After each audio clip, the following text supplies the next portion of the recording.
नमस्कार, आप देख रहे हैं एनडब्ल्यूआई टीवी। मैं हूं सुरजीत सिंह।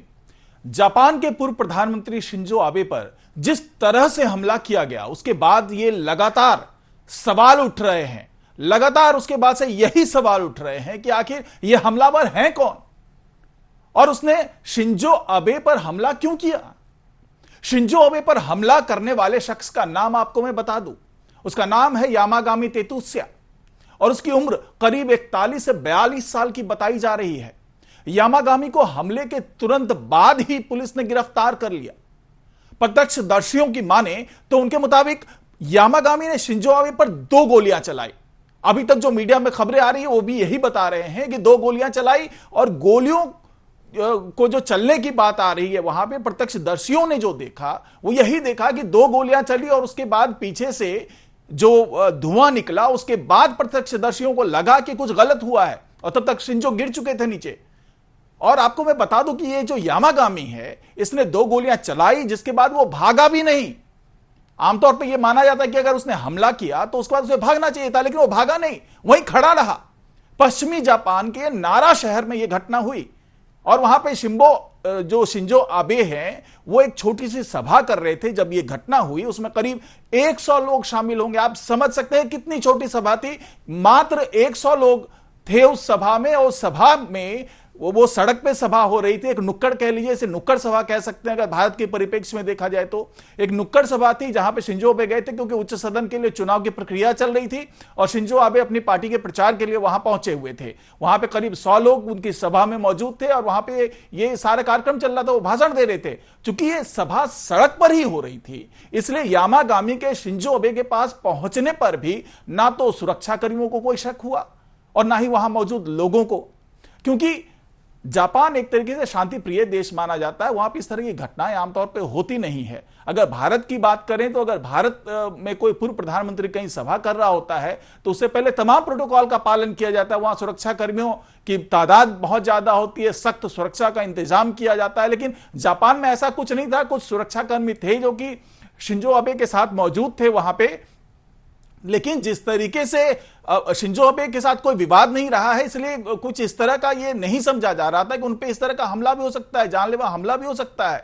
इसलिए वहां पे उस तरह की सुरक्षा नहीं थी जिससे किसी भी आदमी को उनके पास आने से रोका जा सके या किसी भी आदमी अगर उनके पास बढ़ रहा है तो उस पर कोई शक की बात हो। इस तरह की कोई बात नहीं थी। इसलिए ना तो सुरक्षाकर्मियों को कोई शक हुआ, ना ही वहां मौजूद लोगों को। अब सूत्रों की माने तो यामागामी ने जापान के पूर्व पीएम शिंजो के आबे को 2 गोली मारी। 2 गोली मारी, वो भी बहुत करीब से।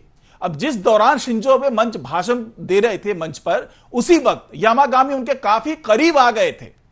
यामागामी काफी करीब आ गया। उसके बाद प्रत्यक्षदर्शियों की माने जो वहां मौजूद थे, उन लोगों ने जो स्टेटमेंट दिया है मीडिया में, उसके मुताबिक यामागामी ने शिंजो को काफी करीब से पीछे से गोली मारी। मतलब आप ये मान के चलिए कि ये करीब 20-30 मीटर से चलाई हुई गोली थी। 20-30 मीटर की दूरी थी उस गोली को चलाने वक्त। गोली लगने के बाद शिंजो नीचे गिर गए। मीडिया में भी दिखाया जा रहा है, ये तमाम विजुअल्स भी आप देख रहे हैं कि शिंजो आबे गोली लगने के तुरंत बाद नीचे गिरे। तब तक प्रत्यक्षदर्शी जो वहां मौजूद हैं, जो सभा में मौजूद लोग थे, उन्हें भी ये बात पता नहीं चल रही थी कि आखिर हुआ क्या। लेकिन जब उन्होंने धमाके की आवाज सुनी और जब धुआं उठते देखा और शिंजो आबे के सीने से खून बहते देखा, तब उन्हें लगा कि इनको गोली मार दी गई है। शुरुआती जांच में यह पता चला है कि यामागामी जो हमलावर है वो पूरी तैयारी के साथ आया था, पूरा तैयार होकर के आया था और सभा स्थल पर जिस तैयारी के साथ आया था उसको देखिए कि किस तरह से आया था। उसने शॉटगन को कवर करके रखा था, छुपा के रखा था ताकि किसी को पता ना चले कि उसके पास गन है और ताकि कोई संदेह ना कर सके, कोई शक ना कर सके, उसके इरादों को भांप ना सके। और जैसे ही शिंजो ने भाषण शुरू किया, यामागामी ने उन पर अटैक कर दिया। जैसे ही शिंजो भाषण देने लगे तो पीछे से यामागामी ने गोलियां चला दी, जो मैं आपको बता चुका हूं कि 2 गोलियां चली।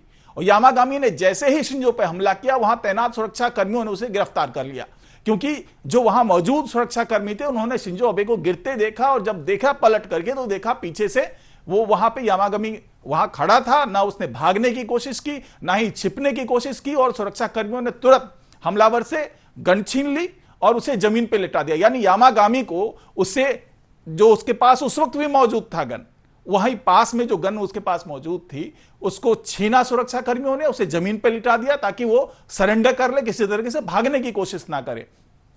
सुरक्षा कर्मियों ने यामागामी से वो शॉटगन भी बरामद कर ली जिसका इस्तेमाल उसने शिंजो अबे पर गोली चलाने के लिए किया था। शुरुआती जांच में उसे हैंडमेड गन बताया जा रहा है। जी हां, अगर भारत की बात करें तो उसे कट्टा कह सकते हैं आप, यानी घर पे बनाया गया था, अपने ही तरीके से यामागामी ने या तो खुद तैयार किया था उसे या फिर किसी कारीगर के माध्यम से उसे तैयार करके और वो उस गन को लेकर के आया था, क्योंकि वहां पे लाइसेंसी गन के लिए तमाम प्रोटोकॉल्स होते हैं और उसको लेने के लिए तमाम प्रक्रिया होती है। तो यामागामी ने शॉर्टकट निकाला कि उसने हैंडमेड गन लिया और लेकर के वो सभास्थल पे पहुंच गया। यामागामी के बारे में बताया जा रहा है कि वो मेरीटाइम सेल्फ डिफेंस फोर्स का मेंबर था।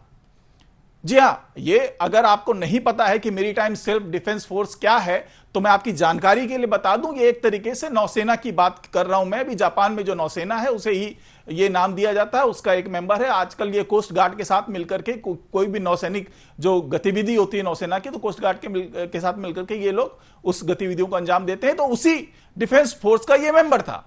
पुलिस ने यामागामी को गिरफ्तार करने के बाद सबसे पहले यह जानने की कोशिश की कि यामागामी ने कहीं कोई नशा तो नहीं किया हुआ है या फिर उसकी मानसिक स्थिति तो ठीक है, क्योंकि यह जानना बहुत अहम होता है। क्योंकि इस तरह से कोई विवादित पर्सनालिटी नहीं थी शिंजो अबे की कि उस पर गोली चला दी जाए। तो आखिर क्या ये कोई विक्षिप्त आदमी है या कि इसने कोई नशा किया हुआ है, ये जानना बहुत जरूरी है पुलिस के लिए, ताकि वास्तविक वजह की के बारे में पता लगाया जा सके कि आखिर ऐसा हुआ क्यों। अभी तक जो जानकारी मिली है उसके मुताबिक यामागामी शिंजो अबे के प्रधानमंत्री रहते हुए सरकार के लिए, सरकार ने जो उस वक्त जब ये प्रधानमंत्री थे उस वक्त जो सरकार ने जो कुछ फैसले किए और जो अबे ने उस दौरान जो कुछ बयान दिए उससे वो काफी नाराज था। यामागामी और जो नीतियां बनाई जा रही थी उससे काफी नाराज था। शिंजो अबे जब प्रधानमंत्री थे और सरकार ने कुछ नीतियां बनाई या फिर जब नीतियां बन के आई उसको जिस तरीके से शिंजो अबे ने सपोर्ट किया उससे वो काफी नाराज थी।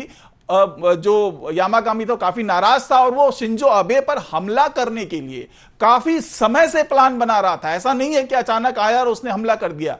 वो केवल मौके की तलाश में था कि आखिर कब वो मौका मिले कि मैं उसको जाकर के गोली मार दूं। और ये मौका मिला उन्हें नारा शहर में, जब शिंजो अबे आते हैं और जब उसे भी पता चलता है कि शिंजो अबे यहां एक नुक्कड़ सभा करने वाले हैं और वहां भीड़ बहुत कम होगी, सुरक्षा के वैसे कोई सख्त इंतजाम नहीं होंगे, तो इस मौके का फायदा उठाया यामागामी ने और वहां पे पहुंचा और उसने काफी करीब से उसे गोली मार दी शिंजो अबे को, जो कि मैं आपको बता चुका हूं कि किस तरीके से पीछे से यामागामी ने अटैक किया। 2 गोलियां चलाई जो कि शिंजो अबे को लगी और उसके बाद वो गिर गए और अस्पताल ले जाते वक्त उन्हें दिल का दौरा भी पड़ गया। तो हालांकि सूत्रों से मिली इस जानकारी की अभी तक कोई आधिकारिक पुष्टि नहीं हो पाई है। जो भी मैं आपको बता रहा हूं इसकी कोई आधिकारिक पुष्टि नहीं हुई है। जापान की सरकार ने कोई इसकी पुष्टि नहीं की है, लेकिन तमाम जो मीडिया सोर्सेज हैं, जो सूत्र हैं, जो प्रत्यक्षदर्शी हैं और जिस तरह से सभा में मौजूद जो भी लोग थे, जिस तरीके से उनके बयान आ रहे हैं, उसके आधार पर यह मैं बता रहा हूं आपको कि ये तमाम चीजें थी कि यामागामी ने शॉटगन से उन पर फायर किया शिंजो अबे पे, और वजह केवल एक थी कि वो शिंजो अबे सरकार के लिए हुए कुछ फैसलों से संतुष्ट नहीं था, खुश नहीं था। और इवन जो वो नौसेना का जो सदस्य रहा था उस दौरान भी उसे कई बातें ऐसी थी शिंजो अबे की जो उसे चुभती थी, इसलिए वो मौके की तलाश में था और काफी दिनों से इस तरह का वो प्रैक्टिस कर रहा था। हैंडमेड गन लेकर के आता है और जब सभा हो रही होती है वहां पे, तब उसने आकर के शूट कर दिया, जबकि वहां पे सुरक्षा के कुछ खास इंतजाम नहीं थे। तो ये तमाम जो जानकारी अभी तक मिल पाई है वो यही है कि हमलावर किस तरीके से उसने अपने इस घटना को अंजाम दिया। फिलहाल इस रिपोर्ट में इतना ही। नमस्कार।